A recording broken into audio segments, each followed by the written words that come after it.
გამარჯობა, დღეს მსურს ლიდერის დახასიათების ირგვლივ ვისაუბრო. როგორი უნდა იყოს ლიდერი, რა თვისებების მატარებელი უნდა იყოს. პირველ რიგში ღმერთის სიყვარულით სავსე უნდა იყოს, მორწმუნე ადამიანი უნდა იყოს ლიდერი. დიდბუნებოვანი უნდა იყოს, განათლებული, რა თქმა უნდა. სულთამცნობი, შორს მჭვრეტელი უნდა იყოს. მიზანდასახული, დისციპლინირებული, 9 ქურაში, 9 ცეცხლოვან ქურაში უნდა იყოს გავლილი, ბევრი სამტანი უნდა იყოს, ბევრი ჭირვარამის გამტანი, მყარი ხასიათის უნდა იყოს, სამართლიანი, კარგი ორატორული მონაცემებით უნდა გამოირჩეოდეს, ჭერმეტყველი. ამავე დროს გაწონასწორებული უნდა იყოს, მამაცი უნდა იყოს, გულიანი ადამიანი უნდა იყოს, სიკეთით სავსე უნდა იყოს.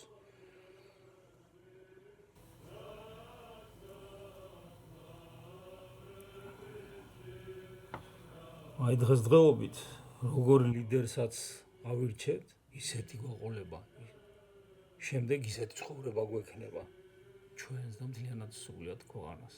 და ვნახეთ ჩვენ 30 წლის მანძილზე როგორი ლიდერები არის ჩვენ სამშობლოში და ვინ მართავს. ლიდერი პირველ რიგში, როგორც ზემოთ აღნიშნე, ღვთის სამსახურში უნდა იყოს, ღმერთს უნდა ახარებდეს. მაგრამ ჩვენთან რომელი საქმე გაკეთა, რომელი ლიდერის მიერ გაკეთა საღვთო საქმე. ქანა ის რაც ჩვენთან არის გაკეთებული ამ წლების მანძილზე, ამ 30 წლის მანძილზე, ღმერთს უხარია? თუ არ იმას ლუციფერს უხარია, რა თქმა უნდა ლუციფერს უხარია. ეშმას უხარია, იმიტომ რომ ყველაფერი ღვთის საწინააღმდეგოდ გაკეთდა, რაც კი არის გაკეთებული. თუ ამას გაკეთება ქვია. გაიძარცვა მთელი ქვეყანა.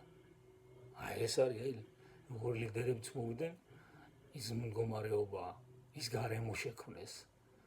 ლიდერი ქმნის ამავე დროს გარემოს, როგორც თავად არის ირგვლივ.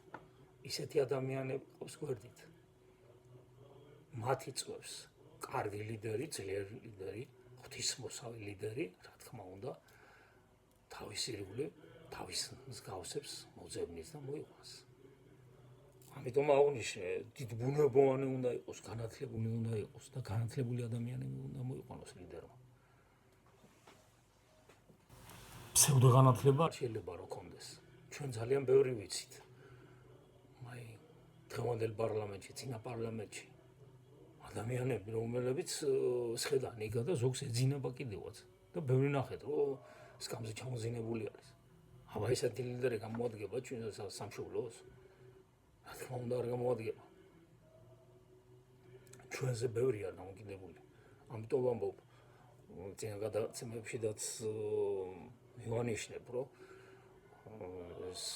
სახალხო მოძრაობა იმისათვის უნდა შეიქმნეს, რომ სახალხო მოძრაობა უნდა იყოს მაკონტროლებელი. ხელისუფლებაში ჩვენ ვისაც შევუყვანთ, ავირჩევთ, ის უნდა გააკონტროლოს სახალხო მოძრაობა. ეს კი ერთხელ კი არ უნდა აირჩეს და მერე კი არ უნდა დაიშალოს. მარადიულად ესე იგი მაკონტროლებელი უნდა ვიყოთ ჩვენ, ხალხი უნდა იყოს მაკონტროლებელი. საბჭოთა კავშირში გქონდა ცუდი, ხალხი არ აკონტროლებდა, ის პოლიტბიურო რო იყო არჩეული, ასე მიდიოდნენ და ხმებს ისიაძლებდნენ. მაშინდელი არჩევნები რა იყო კაცო? მეზობელ შეეძლო ეს წაიღო ეს საარჩევნო ეს ბიულეტენი და მიეცათ ხმა. დამთავრდა ის პერიოდი კაცო. აქაც კი ესე იგი აღარ უნდა გაგრძელდეს. თუ დემოკრატიული სახელმწიფო არის და დემოკრატიულ სახელმწიფოს ჩვენ ვაშენებთ და სამართლიან სახელმწიფოს გქონით, ამიტომ ჩვენ ძალიან კარგად უნდა დავაკვირდეთ, ვის ვირჩევთ, როგორი ბუნების არის. მე რომ მკითხოს ადამიანმა საბავშვო ბაღიდან უნდა მოხდეს ლიდერის გამორკვევა და გამოძიება, ვინ იყო, რა სული არის, რას აკეთებდა, აი იქიდან უნდა დავიწყოთ, რა აინტერესებდა, რა თვისებების მატარებელია. აქვს გააჩნია ის სიმამაცე, რომელიც მე ზემოთ აღნიშნე, შეუძლია გაჭირვების ატანა. აი ეს თვისებები, რაც ზემოთ აღნიშნე, აი ესეთი ამტანი ადამიანი წაიყვანს ნორმალურად სახელმწიფოს შემდეგ. მას დაევალება ესე იგი რომ მართოს ნორმალურად. გახადოს მთლიანად ერი ბედნიერი. აი, როდესაც მოიკოჭლებს ლიდერი და მარტო იმისთვის არის გადაგებული, რომ თვითონ ქონება დააგროს და თავად იყოს კარგად, რასაც დღეს ჩვენ ხედავთ, რა დღეშიც არიან. აი, ნახეთ, როგორი ლიდერები მოვიდნენ. ამავე დროს ლიდერი, აი, აღნიშნე კიდევაც უნდა იყოს ძალიან, შეიძლება კარგი თვისებები ქონდეს, კარგი მიზნები ქონდეს ადამიანს, მაგრამ თუ მყარი არ ახარ, ისე არაფერი არ გამოვა. აუცილებელია ლიდერი იყოს მყარი, ძლიერი, მომთხოვნი იყოს. ძალიან მაღალ დონეზე უნდა იყოს მიზანდასახულობა. მიზნისათვის ყველაფერი უნდა გააკეთოს ლიდერმა. უნდა გათვალო ყველაფერი, სულ თანცნობი უნდა იყო. უნდა იცოდეს შენს წინ რომელი სული დგას, როგორი თვისებების მატარებელია. როგორც ბერებს მოეთხოვება, როგორც მოდელს მოეთხოვება, ისევე მოეთხოვება ლიდერს. ლიდერი არის ხევისბერი, უხუცესი. ასე იყო ძველ საქართველოში და იქიდან მოდის ზუსტად. ეს ხევისბერები ისე კერი ინიშნებოდნენ. ღვთიური ადამიანები იყვნენ. ღვთიური მადლით შემოსილები იყვნენ. სხვის გაჭირებას როგორც თავისას ისე ღებულობდნენ. იმიტომაც იყო ჩვენი მთა ძლიერი, მთაც და ბარიც ადრე. ჩვენი უდიდესი მეფეები ხუცესის ტიტულსაც ატარებდნენ. აი დავით აღმაშენებელს ესე ტიტული ჰქონდა. ხევისბერი იყო დავით აღმაშენებელი პირველ რიგში. სულთანცნობი იყო. შორსმჭრეტელი იყო. ინტუიცია უმაღლეს დონეზე ჰქონდა განვითარებული. იმიტომაც გაიმარჯვა იმ კაცმა. იმიტომაც დარჩა ისტორიაში, როგორც უდიდესი ქართველი მეფე. ჩვენთან ჩვენ სივრცეში არის ახლა ძირითადად დავით აღმაშენებელი ცნობილი. ახლა დაიწყეს საზღვარგარეთ სამხედრო ინსტიტუტებში შევიდა მის მიერ დაგეგმილი ბრძოლის მეთოდები ასწავლიან და აქვთ. თუ არ ვცდები ამერიკელებსაც აქვთ. მაგრამ ამა ფრანგი ყოფილიყო წარმოშობით, გერმანელი, ინგლისელი. მთელ მსოფლიოს ეცოდინებოდა მაშინ. ჩვენთან არ არის ფასი არიციანი იმდენად. ისე აფიშირებას ვერ ვაკეთებ ჩვენ.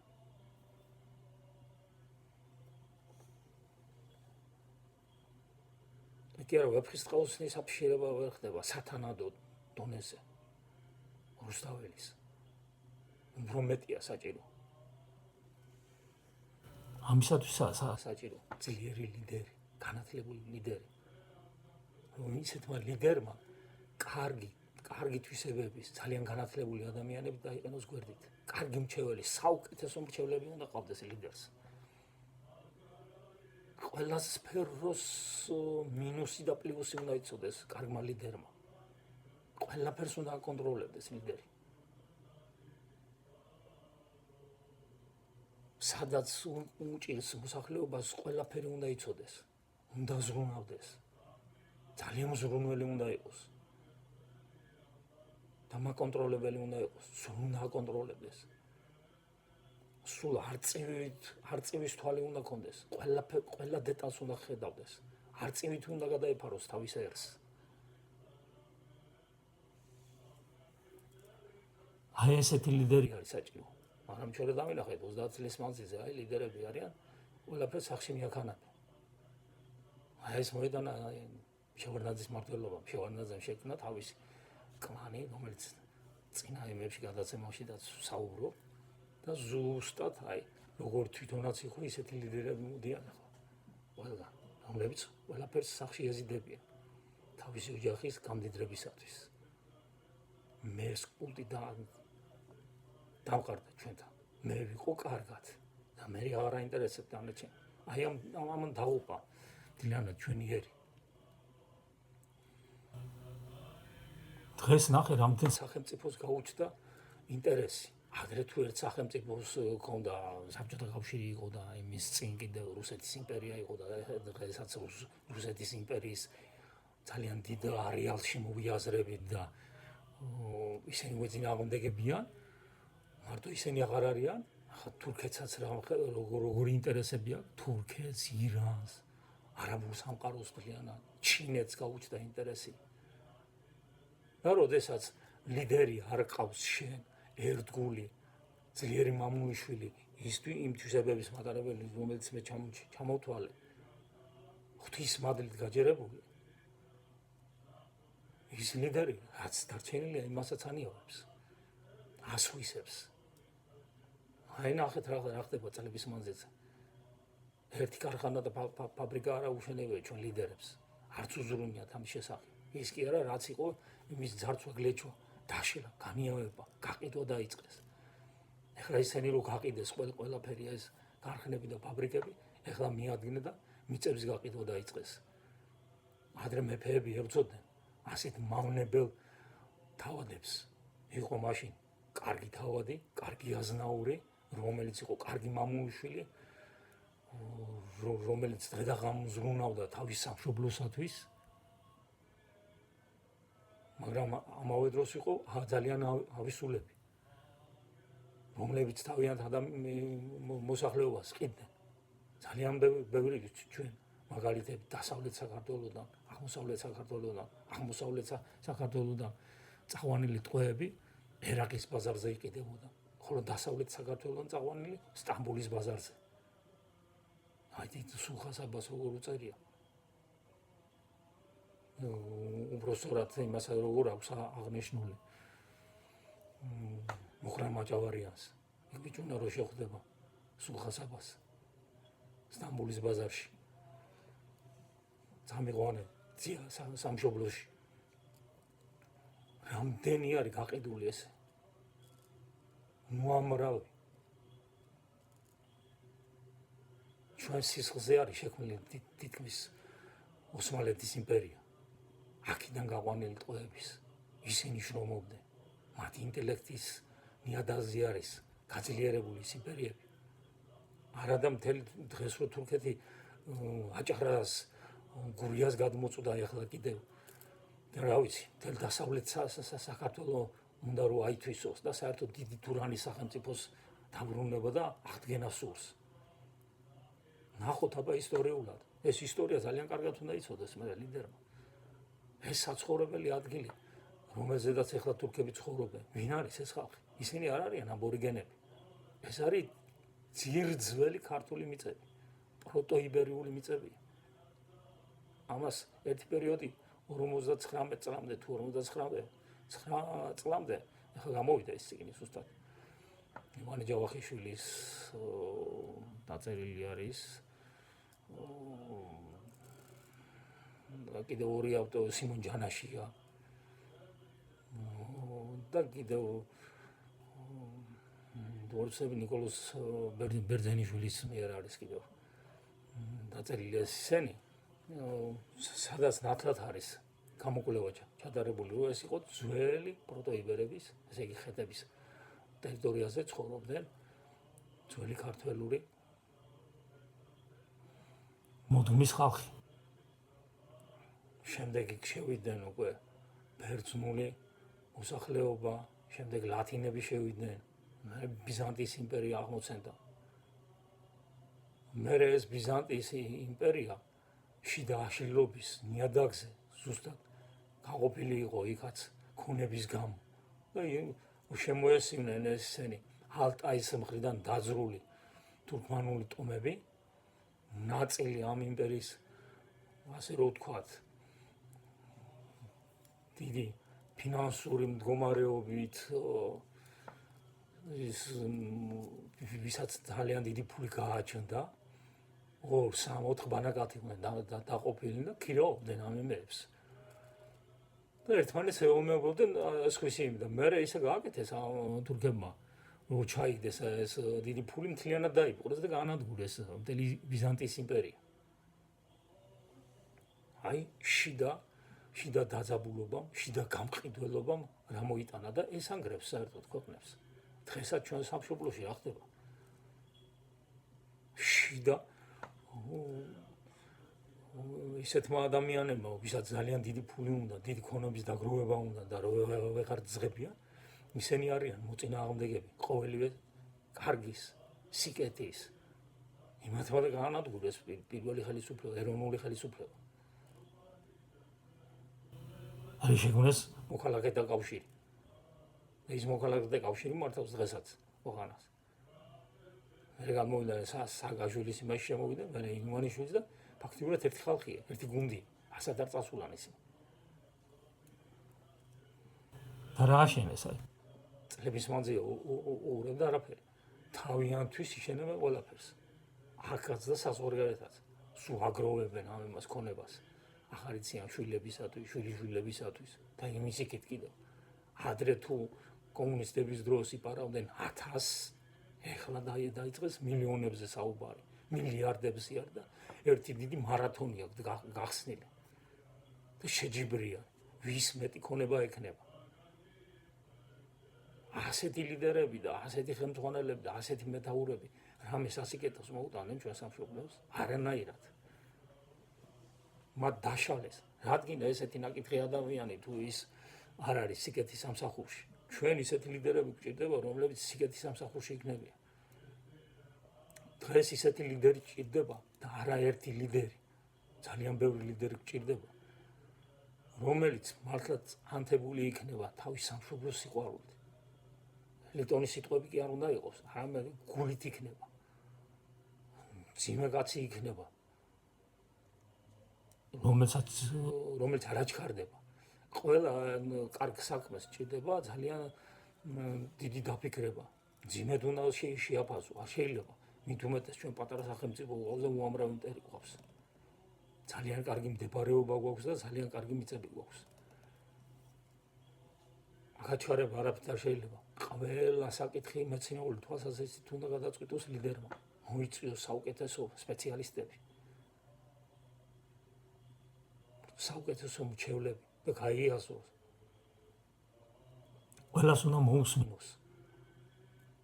მოწინააღმდეგე ხარეს რაც არ უნდა ის აჩქარებული იყოს, თვითონ არ უნდა აჩქარდეს. თვითონ ძალიან გონიურულად, ძალიან დინჯად უნდა მიუდგეს.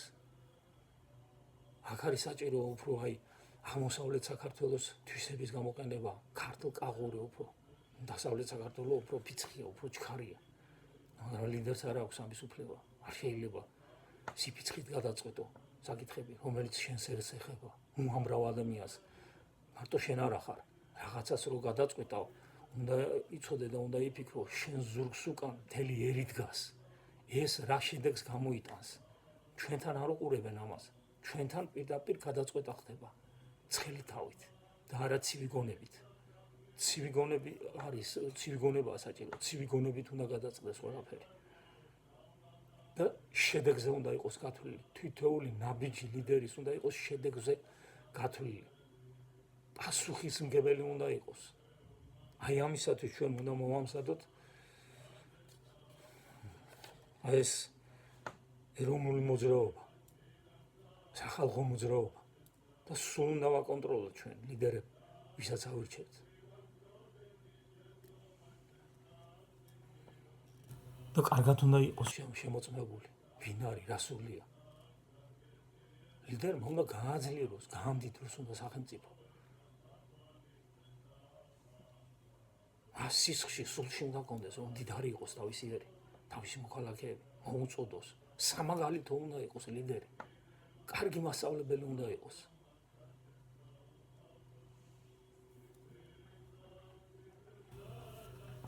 ისე არაფერი არ გამოვა.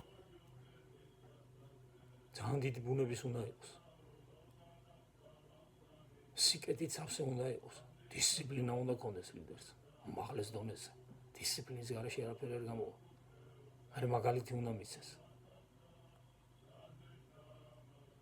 ჩვენ რა დავინახეთ, ორი ლიდერები ყავდა. ვინც ყავდა ლიდერები, ის ეროვნული ხელისუფლება და ყველა გაგვენადგურეს. ჩვენ აღარ გვაქვს უფლება, რომ ლიდერები მოგვისვონ. ამიტომ ჩვენ ყველანაირად უნდა ვეცადოთ მთელი ერი, რომ დავიცვათ. მაგრამ ამავე დროს ლიდერიც უნდა იყოს ერის მფარველი, დამცველი. ერის საუკეთესო სურვილების გამზიარებელი და შემსრულებელი. თავად უნდა იყოს ლიდერში ეს სურვილი პირველ რიგში. ღმერთის სასიხარულო საქმე გააკეთოს.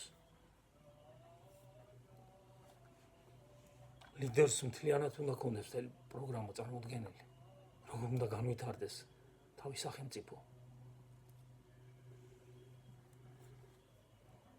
სახელმწიფო დონეზე ეს პრემიერი იქნება თუ პრეზიდენტი იქნება, პირველ რიგში მათ მოეთხოვებათ გასვას პასუხი. ისინი უნდა იყოს ძლიერი, ისინი უნდა იყვნენ მამაცები, ოჯახები, წინდახედულები, შორს მჭვრეტელი, სულ დამცნობი.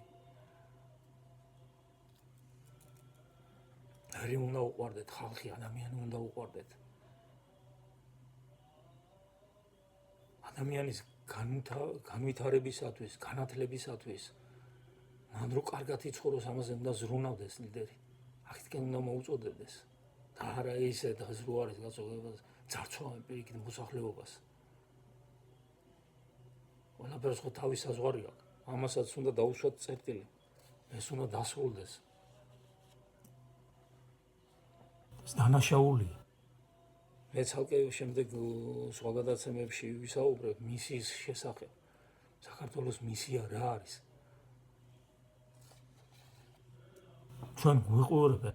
ჩვენ გვიყურებენ კავკასიის შესახებ მექნება სხვადასხვა კიდევ საუბარი საქართველოს და კავკასია.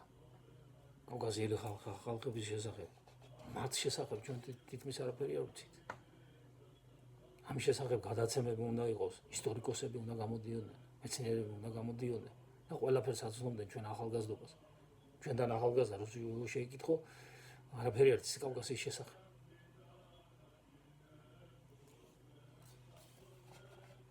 კი არა, ტელევიზიით რო გადიან, ის არიციან დავით აღმაშენებელი, რომელიც საუკუნეში მოღვაწეობდა, რომელიც საუკუნეშია დაბადებული, ან ვინ იყო მისი მამა. გიორგი მეორე იყო თუ გიორგი მეექვსე. მაგასაც ვერ გეტყვია.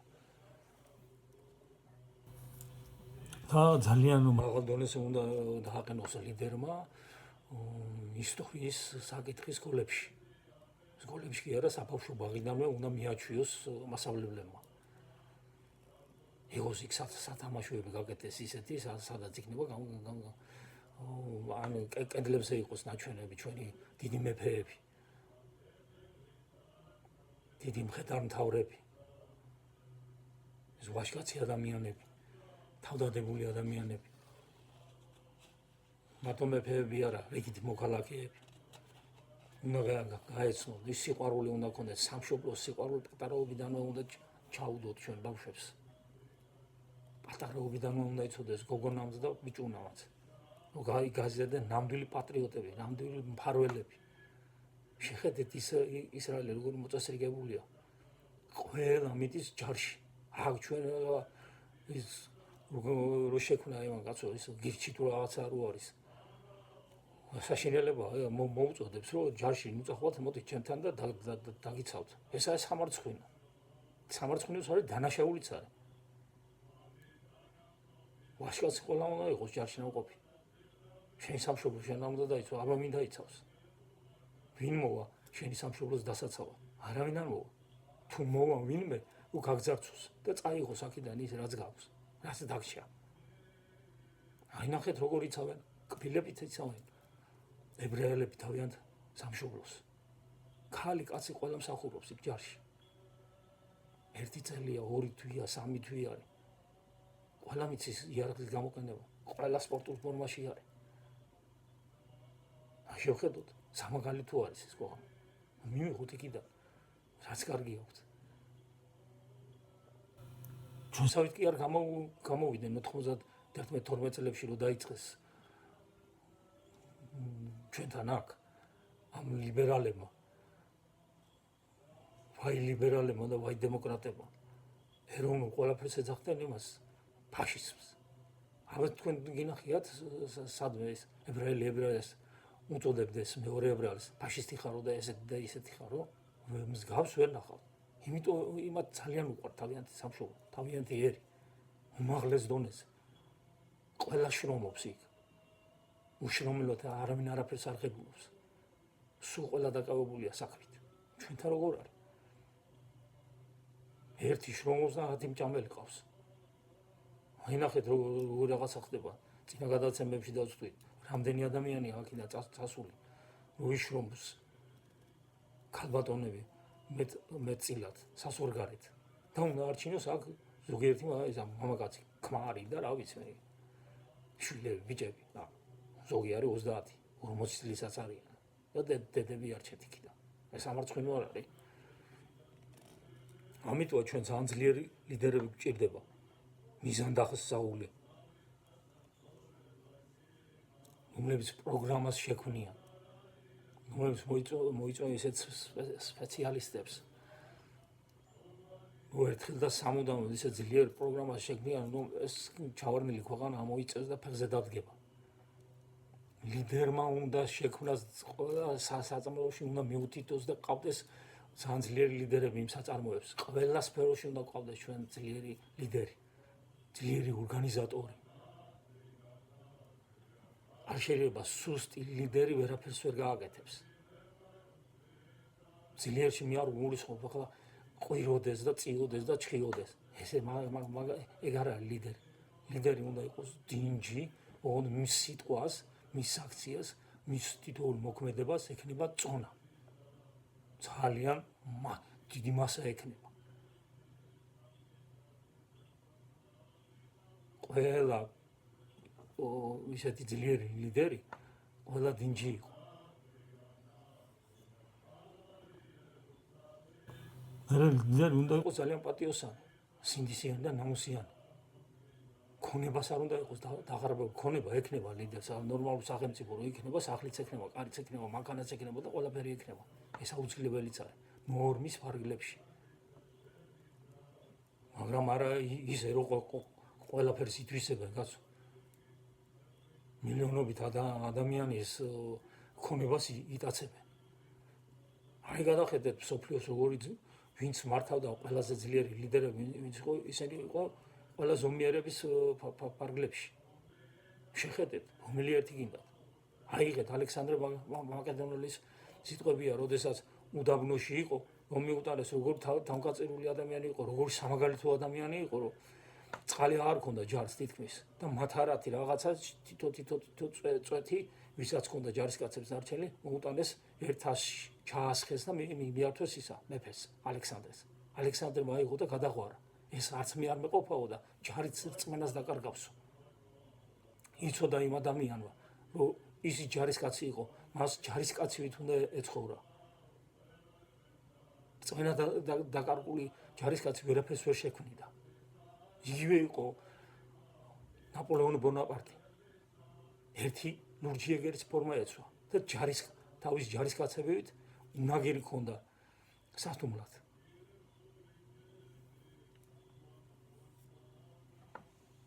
თავგანწირული იყო ყველანი.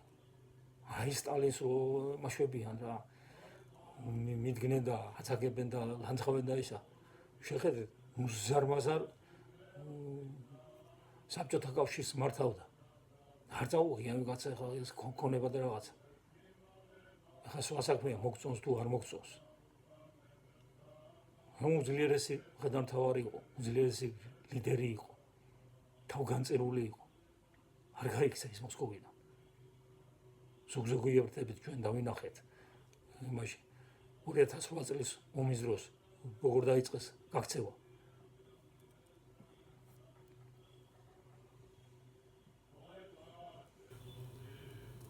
ძლიერი უნდა იყო, ძლიერი, შორს მჭრეტელი და მყარი. აი თუნდაც ის თემურლენგი თავის ჯარისკაცებით ომობდა ისიც. კარავში არ იმალებოდა. აქ ზოგიერთ ლიდერს ვერ გაიყვან გარეთ. იქ რო არის თავის კაბინეტში გასვლა არ უნდა. არც უნდა ნახოს. რა ხდება? რას აკეთებს თავისი ერი? რა რა მდგომარეობაშია. აი ეს პერიოდი ჩვენ უნდა დავასრულოთ. უნდა მოვიყვანოთ ხელისუფლებაში ძალიან ძლიერი ლიდერები. ღვთით მოსილი, ღვთის მადლით მოსილი ლიდერები. გულიანი, ნამდვილი რაინდები, ნამდვილი ვაჟკაცები.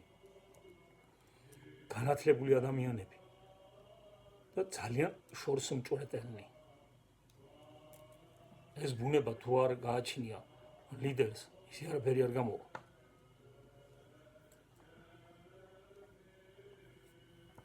ყარი უნდა იყოს მე ლიდერი გადაწყვეტაში. ის რასაც ვერ წყვიტავს 10, 15, 20 ადამიანი, ის ლიდერი უნდა დაფიქრდეს, მისთვის არის ლიდერი, რომ უნდა იფიქროს იმან. განჭვრიტოს ყველაფერი, გამოთვალოს ყველაფერი და შემდეგ ამისა უნდა მიიღოს. მან უნდა მოახდინოს გადაჭრა. აბარისთვის ვირჩევთ ლიდერს, თუ ის მერყევი იქნება. იმან სულ ყველაფერი უნდა გათვალოს. რომელ სახელმწიფოსთან როგორ უნდა მოიქცეს, რომელ სახელმწიფოს ელჩთან, რომელ სახელმწიფოს ლიდერთან, რომ მოიგოს თვითონ. გათვალოს უნდა სხვის სახელმწიფოს შეხედულებები, რა სურს მას, რა ინტერესები აქვს. და ყველაფერი უნდა მოაგვაროს თავის სამშობლოს საკეთილდღეოდ. კომპრომისზედაც უნდა წავიდეს ლიდერი. კომპრომისების გარეშე ვერანაირად ვერაფერი ვერ მოხდება. დღეს ისეთი გარემო არის საერთოდ. კომპრომისები კიდე ხელოვნებაა, დიდი ხელოვნებაა. სახელმწიფო მართვის უდიდესი ხელოვნებაა. მე პირადად ასე მიმაჩნია. დღეს აღარ არის, გასულ შეიძლება შენ ბომბი არა გაქვს, მაგრამ უნდა გქონდეს გონება. გონება იმისთვის აქ ადამიანს, რომ ვისაც ბომბები აქვს და ვისაც ძალიან დიდი შეერაღება აქვს, იმას ისე უნდა ესაუბრო, ისე უნდა დაელაპარაკო, რომ ისეთი კომპრომისზე უნდა წახვიდე, რომელიც შენი სახელმწიფოსათვის მომგებიანი იქნება. შეიძლება ეს უნდა გამოძებო. ეს არის ლიდერობა. აბა ლიდერობა ესეთი იოლი საქმე არ არის. ძალიან რთული რამ არის. როცა იღებ შენ თავზე, ყველაფერი უნდა გქონდეს გათვლილი. შენ ზურგს უკან შენი ერია და პასუხისმგებელი ხარ. შენ ხალხს კი არ უნდა ძარცვავდე. შენი ხალხი პირიქით უნდა გაამდიდრო, დაარიგო, გააძლიერო, ჯანმრთელი ყავდეს, ძლიერი ყავდეს, განათლებული იყოს, მოწინავე იყოს, წარმატებული იყოს. ამით იქნები შენ სანაგებო ლიდერი. ამით დაგაფასებს ერიც, ბერიც და ისტორია შემდეგ მომავალი. და ღმერთის საყვარელი შვილი იქნები. ღმერთი დაინახავს ამ შენ იმას. შრომასა და თავდადებას.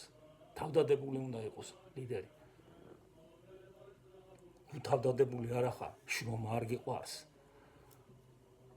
არ ხარ მზრუნველი, ისე არ უნდა გაეკარო ხელისუფლებას და არც ერთ ნებისმიერ სხვა ადგილს, სადაც ლიდერობა საჭირო. არ შეიძლება. ლიდერი კარგი მასწავლებელი უნდა იყოს.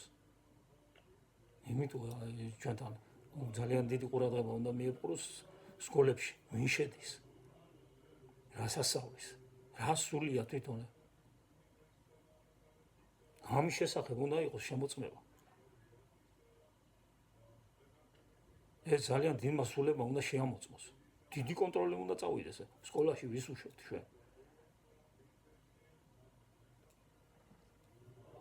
ლიდერია ეს სკოლაში რო შედის ეს მასწავლებელი.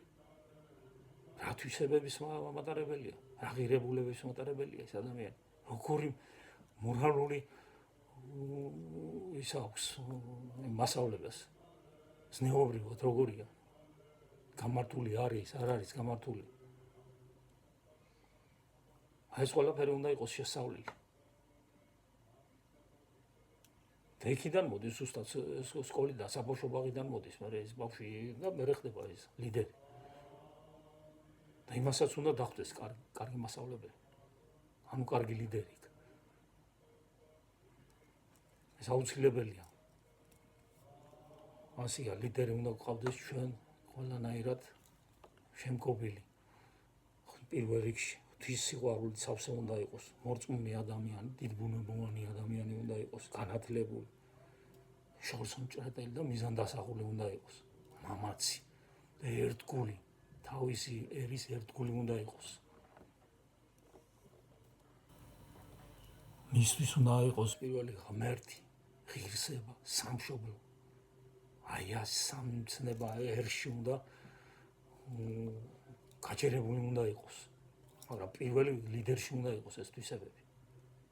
ღირსება უნდა გააჩნდეს ლიდერს და სხვასაც მოუწოდოს ღირსებისადმი, სამშობლოს სიყვარულისადმი.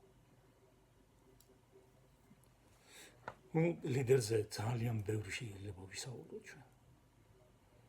1 საათი კი არა, 1.5 საათი კი არა, 1 საათიც და 1 დღეც და 3 თვეც.